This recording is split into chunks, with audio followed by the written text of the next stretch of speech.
welcome back. Our topic for education psychology on the YouTube video is based on e-learning. E-learning is a short form of electronic learning, and it is a method of teaching and learning that takes place through digital technology, often using internet. The purpose of this video is to help us understand how e-learning underpins the professional practice of teachers. Okay? Why we are talking about this topic is because instead of relying on traditional face-to-face classrooms, e-learning allows learners to access lessons, resources, and assessment through computers, tablets, and smartphones. It can include online courses and classroom, which the knowledge is delivered through platforms like Moodle or Google Classroom, as for we are using today.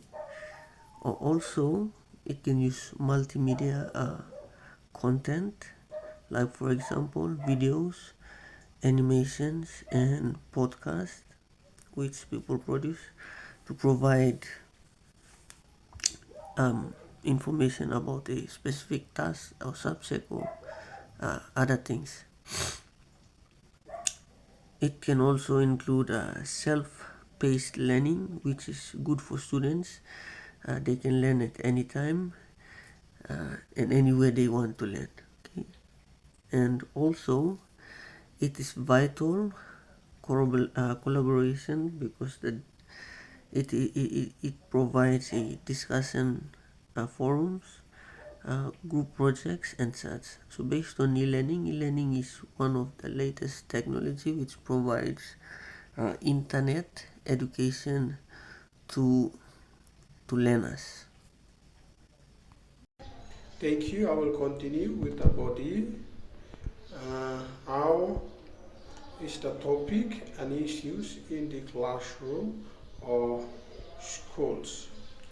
E-learning has been promoted worldwide as a modern way of improving access to education,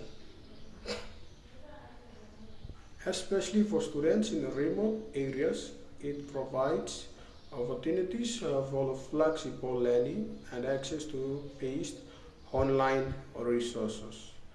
However, in PNG, implementation of e-learning in classrooms and schools continues to face many serious challenges. This makes it difficult for students and teachers to fully benefit from digital education. The following are some of the main problems. Here is the first one. The first one is limited ICT infrastructure. One of the biggest obstacles in the lack of proper infrastructure. Many schools in rural and remote areas still do not have reliable electricity supply, functioning computers, or stable internet connections.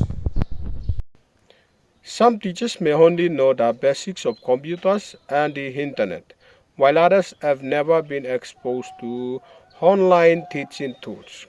This lack of professional development reduces the effectiveness of e-learning and many discourage teachers from using digital methods in their classrooms. Number four is high cost. The cost of internet data in PNG is among the highest in the Pacific region. For many families, buying data for online learning is unaffordable. Even schools struggle to maintain internet service due to the high subscription fees and the cost of maintaining ICT equipment. This makes online learning and suitable for the majority of students and teachers. Number 5 is cultural and language barriers. Most online learning materials are in English, which is often a second or third language for many students in PNG.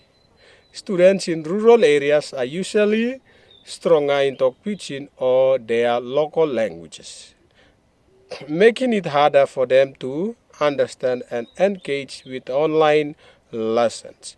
The language barriers reduce learning effectiveness and create frustration for students. Number 6, classroom management issues. Introduce e-learning into schools also bring new classroom management challenges. Teachers often find it difficult to keep students engaged and disciplined online. Some students will misuse devices for entertainment, which others may lose concentration because of distraction on the internet. In some places, even basic facilities like power and secure classrooms are limited, which make it nearly impossible to introduce modern e-learning tools. Without strong infrastructure, students are students and teachers cannot make full use of the digital platforms. Two, the gaps between those who have access to technology and those who do not is very wide in Papua New Guinea. Students in towns and cities may own smartphones, laptops, and tablets, which students in rural villages often have no personal device at all. This creates inequality in learning opportunities within the educational gaps between urban and rural students. Number 3, teachers preparedness. Another major challenge is that many teachers are not fully trained or confident in using digital technology for teaching.